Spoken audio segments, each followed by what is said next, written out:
यहाँ शंकराचार्य का अपमान कर रहे हैं, भटकों को मार रहे हैं, उनकी पुलिस मार रही है, उसके बाद भी मुख्यमंत्री अकड़ में है। आप विपक्ष की बात को उठा रहे हैं, आप खुद मेला का जो है चीज वो दूसरे एंगल में लेके चले गए हैं। केवल पद्म विभूषण और ये सरकार की चापलूसी करके कुछ पुरस्कार ले लेने से कोई बड़ा हो जाता है? प्रशासन आपसे सर्टिफिकेट मांग रही कि आप कैसे शंकराचार्य हैं। वो व्यक्ति मूर्ख है, शास्त्र नहीं पढ़ा उसने। इसको आपने हिंदू हिंदू कह करके चुना था, वो कैसे हिंदुओं के दुश्मन है? योगी जी कहते हैं वो सत्य है। एक आप हैं जो योगी जी से लोहा ले लिए, विकलांग होकर के भी कैसे दंड संन्यास धारण कर लिया, कैसे हाथ में दंड लेके चलता है वो? बटोगे तो कटोगे, लेकिन आप भी हिंदू हैं, हिंदुत्व की बात करते हैं, सनातन की बात करते हैं, तो फिर आपको क्यों बांटा जा रहा है? ये लोग नकली हिंदू हैं, हिंदू हिंदू कह करके सत्ता में आए थे, अब हिंदुओं पर ही अत्याचार कर रहे हैं। महाराज जी, जो मौनी अमावस्या पे हुआ आपके साथ हो तो पूरा देश देखा, लेकिन कल रात में जो हुआ उस पे आपकी क्या प्रतिक्रिया और आप क्या देखे और क्या कुछ कहना चाहेंगे पूरे देशवासियों को?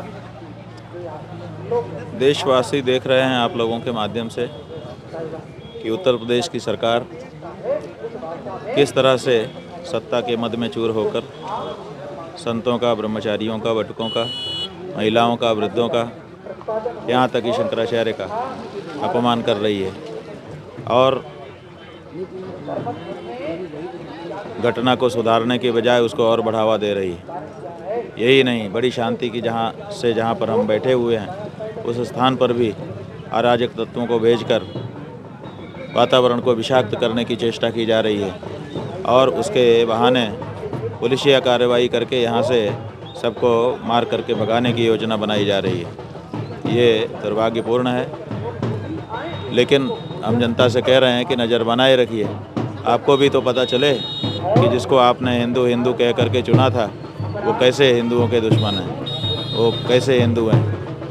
महाराज जी, सवाल तो ये है कि आखिर सरकार भी हिंदुत्व की दावा करते हैं, सनातनी की दावा करते हैं और सनातन पे पूरी सरकार की सिस्टम टिका हुआ है महाराज जी, और आप भी सनातन के कहीं ना कहीं ध्वजवाहक कहे जाते हैं, संरक्षक कहे जाते हैं, फिर आपके साथ ही अन्याय क्यों हो रहा है? हम गौ माता की रक्षा की आवाज़ उठा रहे हैं। ये लोग छद्म हिंदू हैं, इसके पीछे आधार है। हम ऐसे निराधार बात नहीं कह रहे हैं। जो भी हिंदू होगा वो गौ माता की रक्षा चाहेगा। आप अगर हिंदू हों और आपको पावर मिल जाए तो आप क्या करेंगे? गौ माता की हत्या को जारी रखेंगे कि गौ रक्षा कर देंगे? बोलिए, रक्षा करेंगे। रक्षा ही करेंगे ना। तो ऐसी परिस्थिति में इनको 12 साल से पावर मिला हुआ है, क्यों नहीं रक्षा कर रहे हैं? ये हिंदू हैं?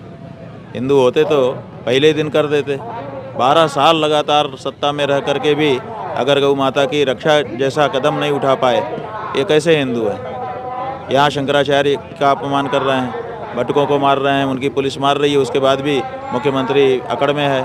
ये कैसा हिंदू है? ये आम जनता को देखने का मौका मिल रहा है कि ये लोग नकली हिंदू हैं, हिंदू हिंदू कह करके सत्ता में आए थे, अब हिंदुओं पर ही अत्याचार कर रहे हैं। लेकिन वो महाराज जी स्पष्ट रूप से ये भी कह रहे हैं, जहाँ भी जा रहे हैं, कि कुछ लोग हैं धर्म के चोला पहन के धर्म के नाम पर सनातन को ही बदनाम करें, सनातन के ही कमज़ोर करने काम करें। वैसे लोगों से आप लोग को सावधान रहना चाहिए। हाँ तो ठीक है, बिल्कुल सही कह रहे हैं, उनकी बात बिल्कुल सही है, बस एंगल गलत है।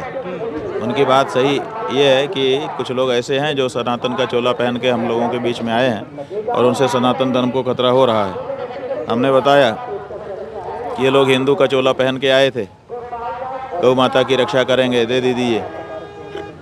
हिंदुओं ने वोट दे दिया, अब गौ माता की रक्षा हो रही है। जब गौ माता की रक्षा के लिए वोट लिया था तो गौ माता की रक्षा करो, वो नहीं कर पा रहे हैं। और जब गौ माता की रक्षा की कोई बात कर रहा है तो उसको मार के पीट करके अपमानित करके उसकी आवाज़ को बंद कराना चाहते हैं।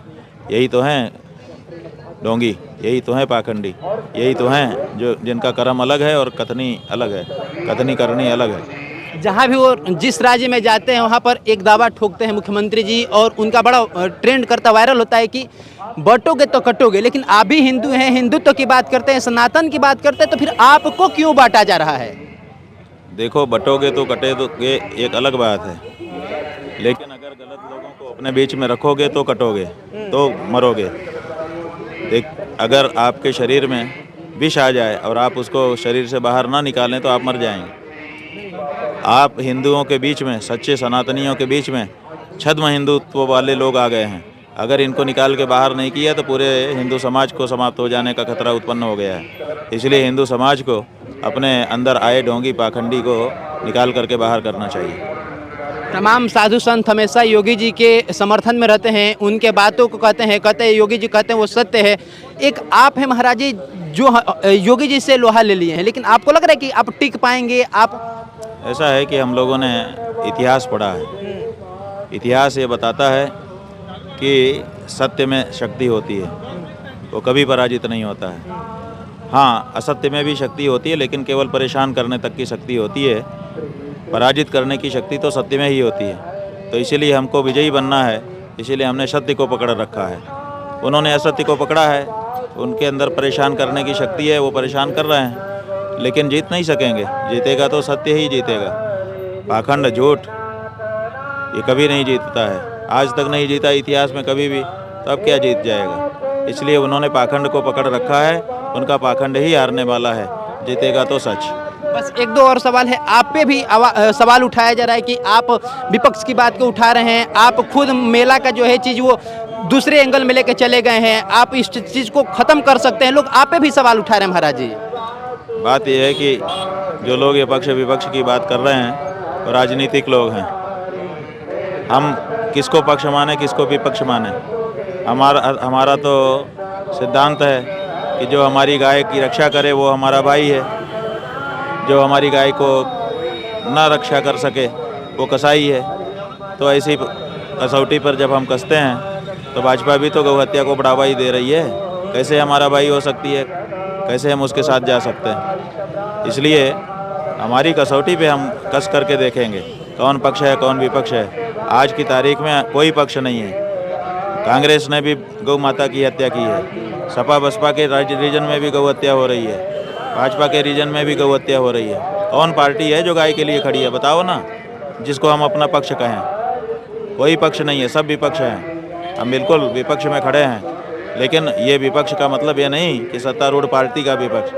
हमारे विपक्ष में हमारी गाय माता को काटने वाले जो हैं सब विपक्षी हैं हमारे। इसीलिए सबके ऊपर हम ललकार अपने लगा रहे हैं।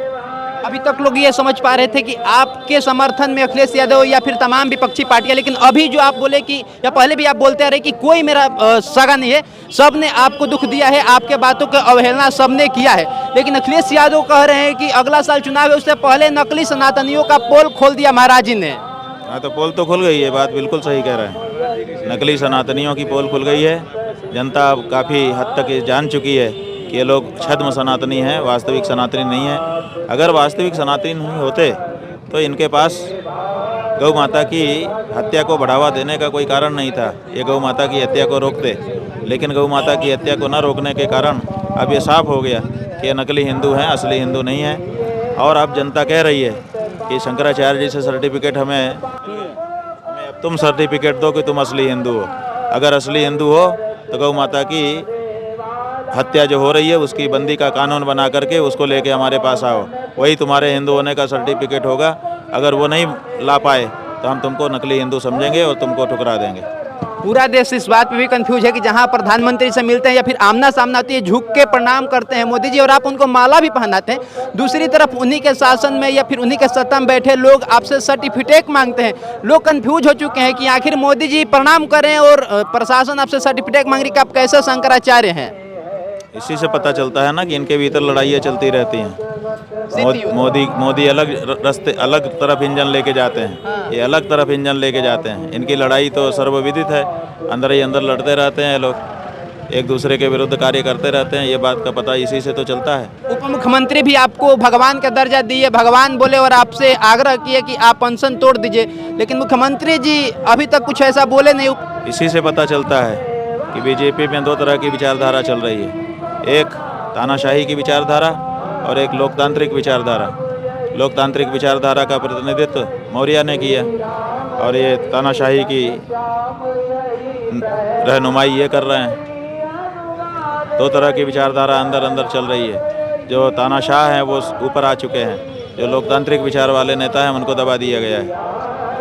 संत भर से संत भी हो गया, रामभद्राचार्य जितना बड़े संत कहे जाते हैं वो आपसे संधि तक पूछ रहे हैं, वो भी लाइव शो में, पूरा देश देख लिया इस बात को। और लोग आप रामभद्राचार्य पे क्या सोचते हैं? रामभद्राचार्य पे हम कुछ नहीं बोलना चाहते। हम जितना बोलना था काफ़ी बोल चुके, कुछ बाकी नहीं रखा हमने। वो व्यक्ति मूर्ख है, शास्त्र नहीं पढ़ा उसने, और इसलिए कह सकते हैं क्योंकि शास्त्रों में जो बात लिखी है उसने उसको स्वीकार नहीं किया है। शास्त्रों में लिखा है कि जो व्यक्ति विकलांग होगा वो दंड संन्यास धारण नहीं कर सकता। तो विकलांग होकर के भी कैसे दंड संन्यास धारण कर लिया, कैसे हाथ में दंड लेके चलता है वो? शास्त्र में तो जब निषेध है, साफ साफ निषेध है कि विकलांग नहीं ये धारण कर सकता, तो इसका मतलब पढ़ा नहीं है तभी ना। तो वो जो व्यक्ति शास्त्र को जानता ही नहीं है उससे क्या बात करना, उसकी कौन सी बात को सुनना। केवल पद्म विभूषण और ये सरकार की चापलूसी करके कुछ पुरस्कार ले लेने से कोई बड़ा हो जाता है? शास्त्र को जानना और शास्त्र जान करके तदनुसार आचरण करना, वो व्यक्ति विद्वान होता है।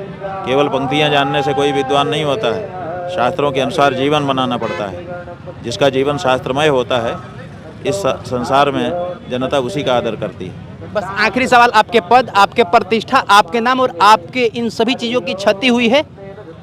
क्षति करने की कोशिश की जा रही है, लेकिन जैसे सोना, उसको चाहे काट दो, चाहे घिस दो, चाहे जला दो, वो सोना ही रहता है। उसी तरह से हमारे पद प्रतिष्ठा की हानि करने की कोशिश जरूर की जा रही है, लेकिन उससे हमारी प्रतिष्ठा बढ़ रही है। हिरण्यकशिपु ने प्रहलाद को पहाड़ से गिराया, पानी में डुबाया, पत्थर से कुचवाया, आग में जलाया। प्रहलाद जी का क्या बिगड़ गया? वो तो भगवान की तरह से रक्षित रहे। इसी तरह से हिरण्यकशिपु की जो कोशिश है वो इस समय सरकार कर रही है। हम तो प्रहलाद की तरह भगवान का नाम लेते बैठे हुए हैं। चलिए, बाकी अब आपकी प्रतिक्रियाओं का इंतजार रहेगा। सोनू आनंद नाम है हमारा, समाचार सूत्र पर इस वीडियो को देख रहे थे, देखने के लिए धन्यवाद रहेगा। हमारे साथ स्वामी अभियुक्तेश्वर आनंद जी थे, जो लगातार पिछले 6 दिनों से धरना पे बैठे हुए हैं अपने शिविर के बाहर।